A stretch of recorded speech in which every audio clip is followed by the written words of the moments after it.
Bonjour à tous et à toutes, c'est Sandrine, j'espère que vous allez bien. Aujourd'hui, on se retrouve pour la vidéo de l'éclipse solaire en Bélier qui aura lieu le samedi 29 mars 2025. Alors, excusez-moi, je ne sais pas ce que j'ai, mais je salive beaucoup.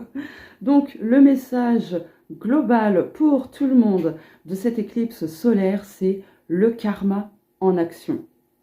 Donc, autant vous dire qu'on va récolter ce qu'on a semé. D'autant plus que le samedi est associé à la planète Saturne, donc ça veut dire qu'on va avoir besoin de structurer beaucoup plus de choses dans notre vie, qu'on va devoir renoncer à certaines choses dans notre vie justement pour notre réussite, par exemple. Saturne, c'est aussi la planète du karma, donc c'est les leçons de vie, les enseignements, etc. Et donc le karma, donc il va falloir vraiment se remettre en question sur ce qu'on alimente et qui nous crée des blocages, des obstacles, des freins, tout ça, tout ça. Voilà. Apprendre de ses erreurs aussi. Dans tous les cas, c'est en faisant des erreurs qu'on apprend. Bref, donc les éclipses solaires ont pour rôle de nous donner des opportunités, des nouveaux départs, de nous permettre d'avoir de toutes nouvelles intentions, voilà, et d'ouvrir la porte à la destinée. Mais de manière plus générale, ça met surtout aussi en lumière nos peurs, nos insécurités, nos limites, justement nos freins, nos blocages, etc. Donc c'est une bonne période en fait pour conscientiser ce qu'on a besoin de conscientiser.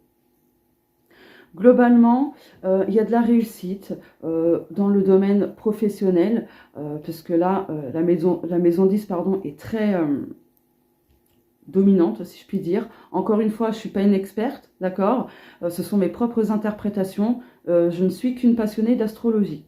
Voilà, mais en tout cas, par rapport à notre destinée, à notre vie professionnelle, à nos objectifs, etc., il y a de la réussite, il y a de l'accomplissement. Mais, mais justement, on aura besoin d'écouter notre intuition, très important, de nous laisser porter par l'intuition, mais aussi de nous laisser porter par ce qui nous passionne, ce qui nous attire, ce qui fait vibrer notre âme. Parce que la maison 10, c'est le milieu du ciel et c'est en lien avec la mission de vie, la mission de l'âme et ainsi de suite. Donc il y a de l'abondance, il y a de l'accomplissement, il y a un bon karma aussi. Voilà, pardon. Un bon karma, on va vraiment récolter ce qu'on a semé, nos efforts seront récompensés. Après, j'ai envie de dire aussi que peu importe les actions qu'on a fait avant, qu'elles soient bonnes ou pas, de toute façon, le karma est en action. Donc, on va vraiment récolter ce qu'on a fait, ce qu'on a dit, etc. Bref. Mais là aussi, l'éclipse solaire va mettre en lumière le besoin de vraiment trouver sa voie professionnelle et de se débarrasser de ce qui ne nous convient plus, de ce qui n'est plus aligné avec nous. Voilà, parce qu'il y a un petit manque de reconnaissance, un petit manque de valorisation, et du coup, là, on va avoir besoin de justement de nous questionner, de nous demander si ce qu'on fait, c'est toujours en accord avec ce qu'on veut, avec nos ambitions, etc. Excusez-moi, j'ai un peu de mal à parler. Voilà, ça va mettre en lumière des insatisfactions, des désirs contraints, ralentis, bloqués, etc. Justement pour nous permettre de faire ce qu'il faut, donc d'être en action et d'apporter du changement, des changements concrets. Mais, étant donné que le Soleil et Neptune sont en exaltation, et Vénus aussi, pas Neptune, pardon, Vénus en exaltation et le Soleil en exaltation. Excusez-moi. Donc ça signifie qu'en fait, on va être soutenu. Il y a quelque chose qui va nous élever, qui va nous encourager. Il y a quelque chose qui va se restabiliser globalement dans notre vie, d'accord ? On va se diriger vers quelque chose où on est vraiment à notre place. Donc là, cette éclipse solaire va venir mettre en lumière justement notre besoin de prendre notre place dans ce monde et de trouver notre place au sein de notre vie professionnelle, de nos objectifs et ainsi de suite. Ok. Donc, je regarde mes notes. Hein. Donc, il y a vraiment quelque chose de reboostant, de stimulant qui se fera durant cette période. En plus, Neptune est en dignité de domicile. Donc, c'est un aspect très positif. Ça parle d'autonomie, de plein potentiel, de plein pouvoir. Donc il y a ce côté leadership, hein, parce que bah, l'éclipse solaire est en bélier. Le bélier, c'est un signe qui est leader, etc. Donc là, on va mettre en lumière, enfin les énergies de cette éclipse solaire va mettre en lumière là où est notre trône. Voilà. Ouais. Donc, il y a des personnes, je pense, qui vont se prendre des petites claques spirituelles, mais dans le bon sens du terme. Il y a une compréhension qui va se faire, il y a un déclic qui va se faire, et il y en a beaucoup qui vont se dire, mais waouh, en fait, je suis faite pour ça, je suis fait pour ça, et pas pour ce métier-là. Non, je suis fait pour ça. Voilà. Globalement. Voilà. Donc vraiment, c'est de suivre ce qui nous fait vibrer, ce qui fait vibrer notre âme. Très important. J'ai cru voir une orbe, je suis pas sûre. Par là, là. Vous me direz, je regarderai de toute façon. Au montage. Enfin bref. Mais il y a un besoin justement de revoir certains engagements, certains contrats, certaines choses certaines promesses.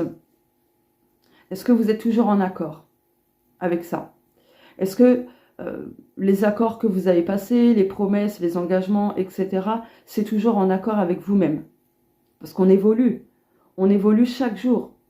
Donc, les promesses, les engagements, les choses qu'on a signées, etc., quelques mois, quelques années auparavant, comme on a évolué, c'est important de se remettre en question et de se demander si c'est toujours en accord ou pas avec la personne que l'on est aujourd'hui, comparé à avant. J'espère que je me suis bien exprimée.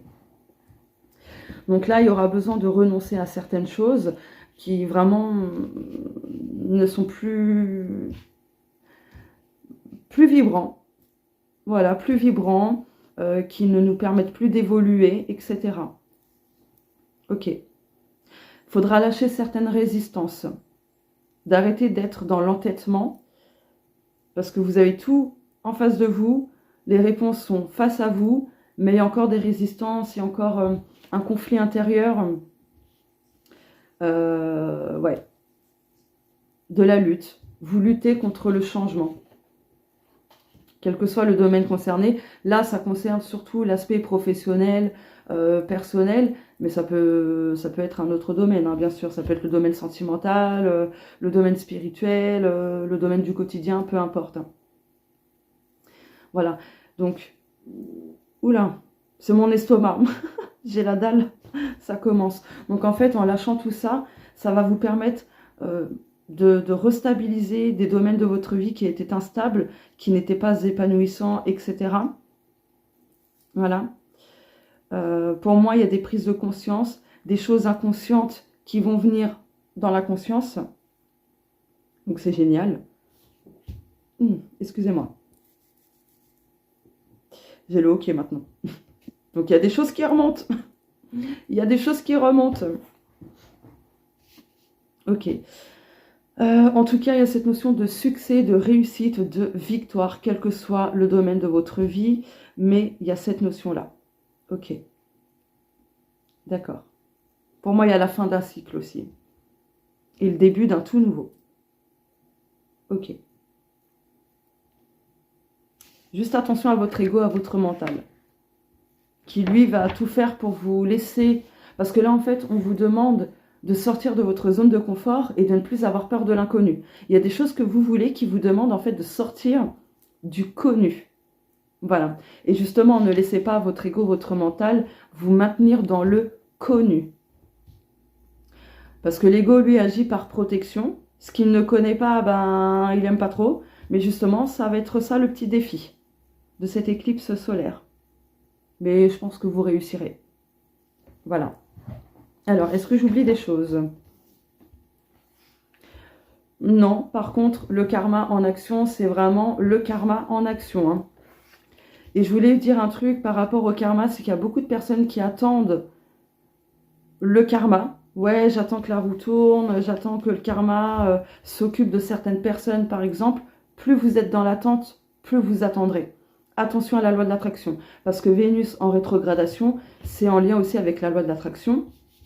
Et justement, quand une planète est en rétrogradation, c'est justement prise de recul, c'est les blocages, c'est une notion karmique, c'est quelque chose qui est retardé, etc. Donc justement, plus vous êtes dans l'attente que la roue tourne, plus vous allez attendre. Je sais que c'est pas simple, je le sais, mais c'est la seule solution, c'est lâcher prise.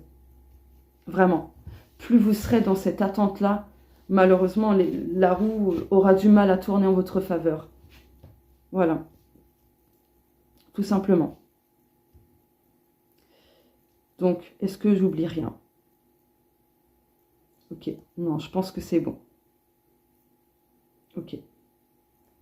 Donc voilà, par rapport à cette éclipse solaire en bélier, sachez que pour avoir les changements que vous souhaitez, j'ai vu 11-11, pour avoir les changements que vous souhaitez, il faut passer à l'action, il faut renoncer à certaines choses, modifier certaines choses, mettre en place de toutes nouvelles choses, et ainsi de suite. Voilà, ça ne se fera pas tout seul, malheureusement. Enfin, malheureusement, on se comprend. Voilà, voilà, donc encore une fois, je ne suis pas une experte, mais une passionnée d'astrologie. Ce ne sont que mes interprétations. N'hésitez pas à me dire si ça vous parle ou non, si vous êtes en plein dedans ou non. Donc voilà. Et si vous me découvrez à travers cette vidéo, n'hésitez pas à vous abonner pour me découvrir et découvrir les prochaines vidéos à venir en activant la petite cloche. Parce qu'en activant la petite cloche et en cliquant sur toutes, vous ne manquerez rien. En fait, vous serez toujours informé des vidéos que je publierai sur ma chaîne. Je vous fais de gros bisous. Je vous souhaite à tous et à toutes une bonne éclipse solaire et on se dit à la prochaine. Bye bye.